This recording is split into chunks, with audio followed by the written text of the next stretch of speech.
सदगुरुदेव काया प्रवेश कहते थे कि मैं इसका मास्टर हूं।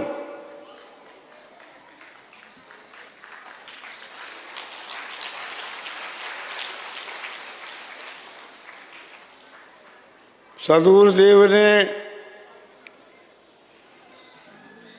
जिस ब्रह्म विद्या का प्रवाह दिया है, जिस अध्यात्म की ज्योति जलाई है,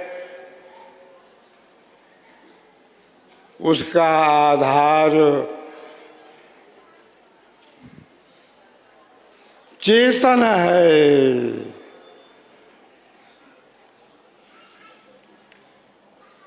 ब्रह्म विद्या वह विद्या है जिसके द्वारा ब्रह्म की प्राप्ति होती है।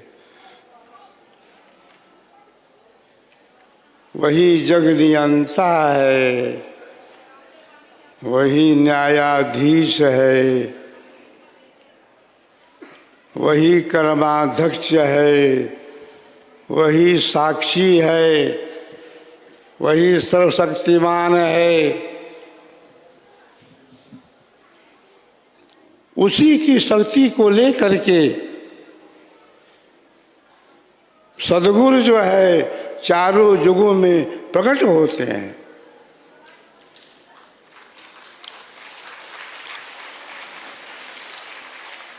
नित्य जनादि गुरुदेवा चारों युग जग प्रगटिया, अनुरागी पद सेवा ब्रह्म विद्या गुरुवादि हैं। प्रथम आचार्य का जन्म 1919 में हुआ था और 1920 में सदगुरुदेव वृत्तिकूट आश्रम की गुफा से निकल करके चले गए दानापुर फौज में, अंग्रेजों के खिलाफ भाषण दिए। प्रथम आचार्य कहते थे कि मैं उस समय 1 वर्ष का था।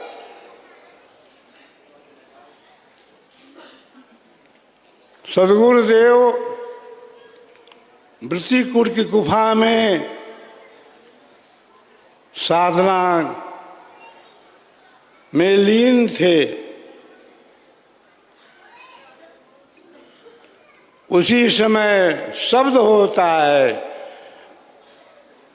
कि आपका देश तो गुलाम है और आप यहाँ गुफा में साधना कर रहे हैं ईश्वर प्राप्ति के लिए। उसी समय सदगुरुदेव ने संकल्प लिया कि मैं तो ईश्वर की प्राप्ति करूंगा ही, अरे मैं देश को भी आजाद करूंगा।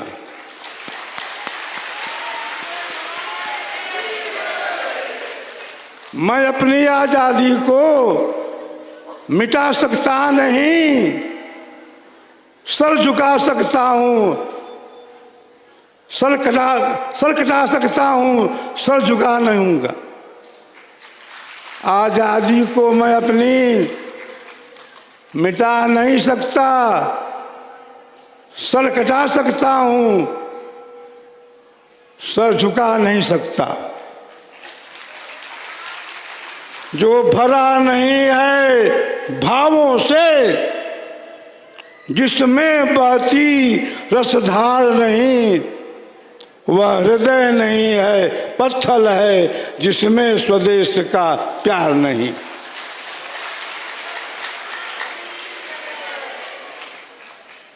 सदगुरुदेव के अंदर जैसे ईश भक्ति थी वैसे ही देशभक्ति भी थी। प्रथम आचार्य श्री कहते थे कि सद्गुरुदेव ने जिस ज्ञान का प्रचार प्रसार किया है, अरे वह ज्ञान पुस्तकी ज्ञान नहीं है, वह थोथा ज्ञान नहीं है, वह वाचक ज्ञान नहीं है, वह ऐन्द्रिक ज्ञान नहीं है। उस ज्ञान का आधार इंद्रियां नहीं है, मन बुद्धि वाणी नहीं है। मन वाणी पहुँचे नहीं, प्रज्ञागम नहीं जाए, मन मंडल के भीतर सकल पंथ चल आए। यह जो स्वर वेद है वो क्या है?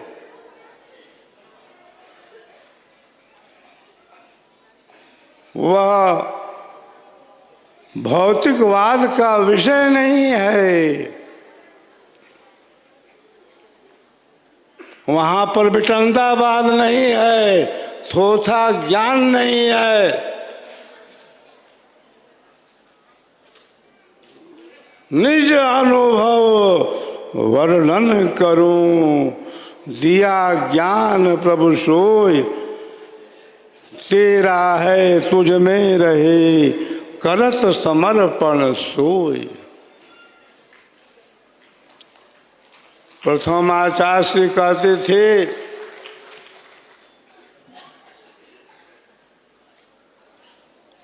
कि सद्गुरुदेव हमें शरीर त्याग करने के 15 दिन पहले से ही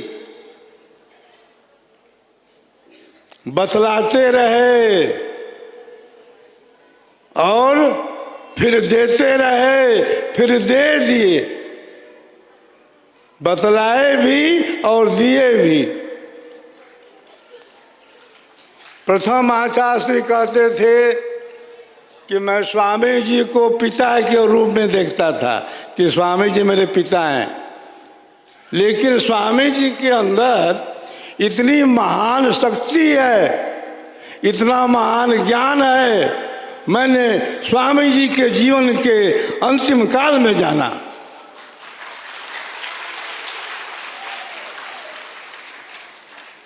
अर्जुन जो है कृष्ण को क्या मानता था कि मेरे मित्र हैं, मेरे सखा हैं, लेकिन भगवान कृष्ण ने अर्जुन को वह विराट रूप दिखला दिया। तो सद्गुरुदेव ब्रह्म विद्या विहंगम योग के सूर्य थे और प्रथम परंपरा सद्गुरु आचार्य धर्मचंद्र देव जी महाराज चंद्र थे।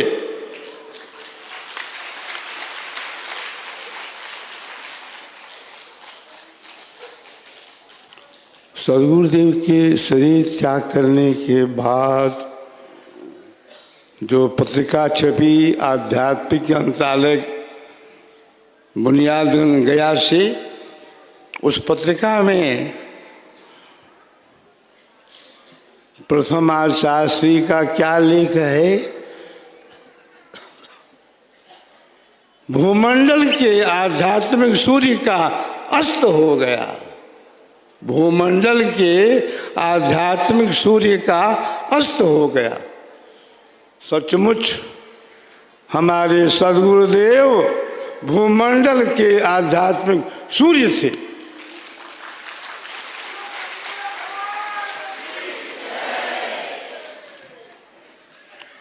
अरे स्वर वेद के समान आध्यात्मिक जगत में क्या कोई साहित्य है? कोई वाङ्मय है? कोई नहीं है। सद्गुरुदेव ने अपने अनुभव से, अपनी साधना से विश्व प्रसिद्ध आध्यात्मिक जगत का अद्वितीय ग्रंथ स्वर वेद की रचना की।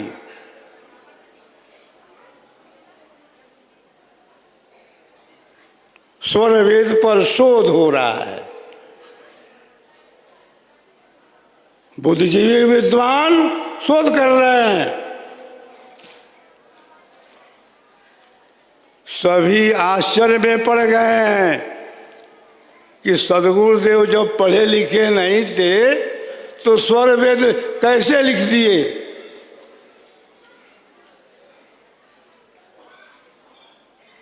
कबीर साहब पढ़ने कहाँ गए थे? तुलसीदास कहाँ पढ़ने गए थे? सूरदास कहाँ पढ़ने गए थे? एक आत्मिक शक्ति होती है, एक आत्मिक ज्ञान होता है। सद्गुरुदेव ने ब्रह्म विद्या विहंगम योग के चेतन साधन के द्वारा अध्यात्म की ऊंचाई तक अपनी ज्ञान धारा को ले गए। जहाँ पर अध्यात्म की ऊंचाई है और साधना की गहराई भी है।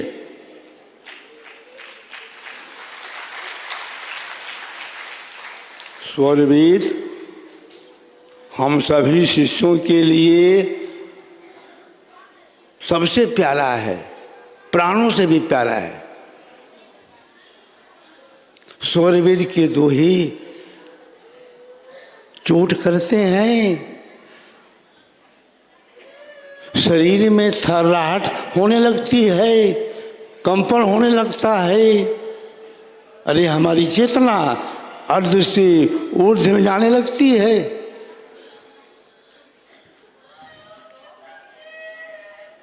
आध्यात्मिक जगत में स्वर वेद के समान आज विश्व में कोई पुस्तक नहीं।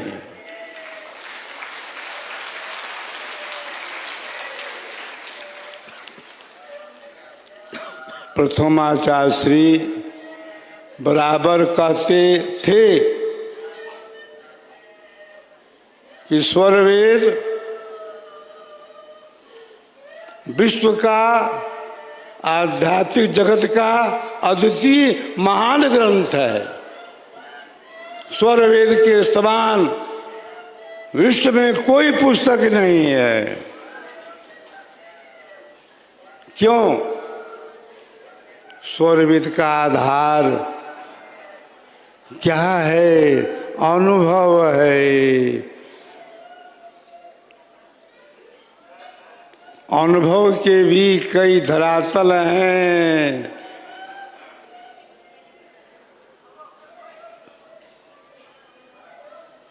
अनुभव की भी कई भूमियां हैं।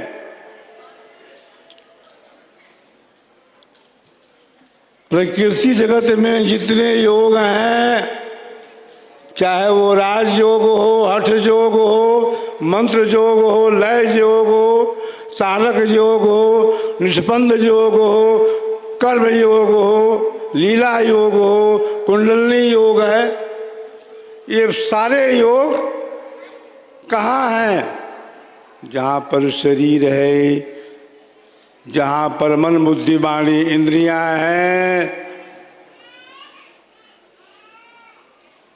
सद्गुरुदेव का जो ज्ञान है प्रकृति में है ही नहीं, वह तो प्रकृति पार का है।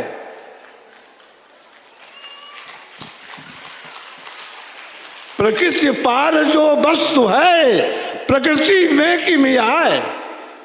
जो वस्तु प्रकृति के परे है, मन बुद्धि वाणी इंद्रिय से अलग है, वह प्रकृति में कैसे आएगी?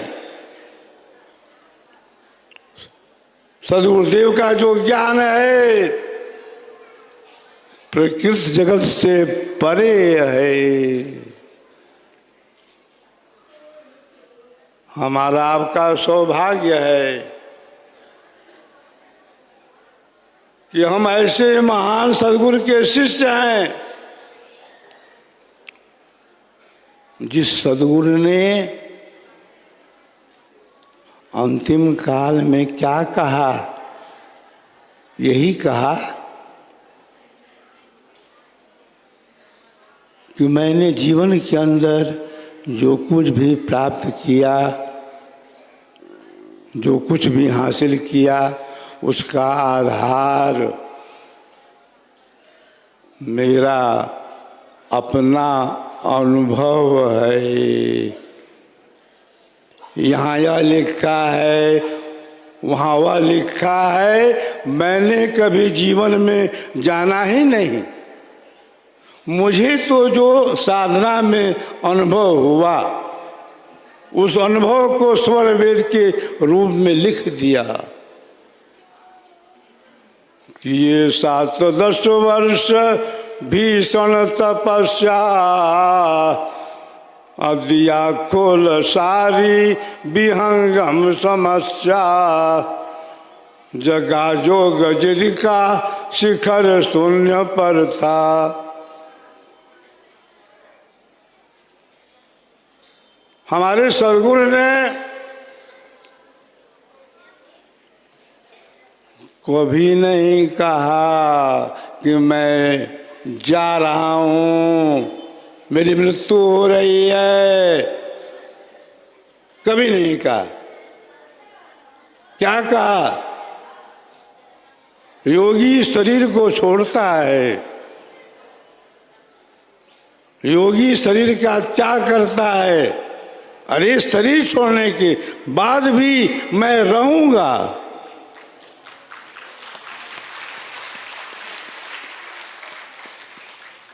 भूमंडल प्रचार कर रहा है। मेरी जो ध्वजा है अंकित, भूमंडल में फहराएगी। मेरे शरीर छोड़ने के बाद मेरे उत्तराधिकारी जाएंगे, संदेशी जाएंगे, दूत जाएंगे, सिपाही जाएंगे और प्रचार हो जाएगा।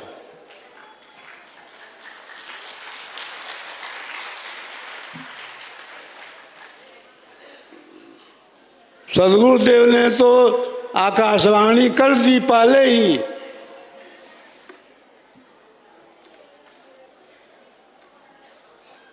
आकाशवाणी के क्रम में क्या कहा? पहला प्रचार मेरा होगा इटली में, फिर जर्मनी में, फिर फ्रांस में, ऑस्ट्रेलिया में, अफ्रीका में, अमेरिका का नाम लिया कनाडा का, लंदन का, कई देशों का नाम लिया। जब मैं बालक था तो सुनता था कि सद्गुरुदेव कहे हैं कि तीसरी पीढ़ी में विश्व प्रचार हो जाएगा।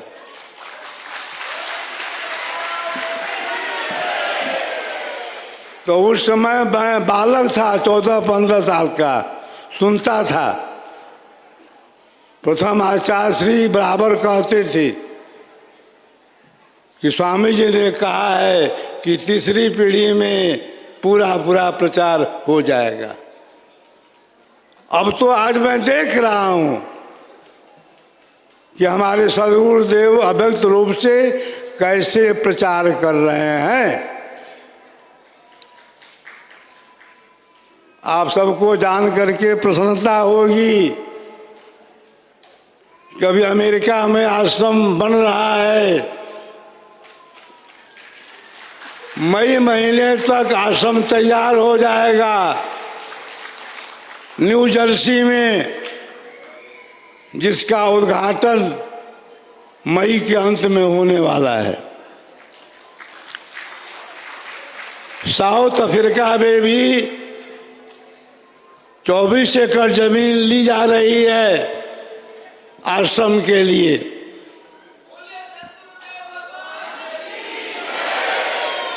कनाडा में भी आश्रम के लिए भूमि क्रय की जा रही है।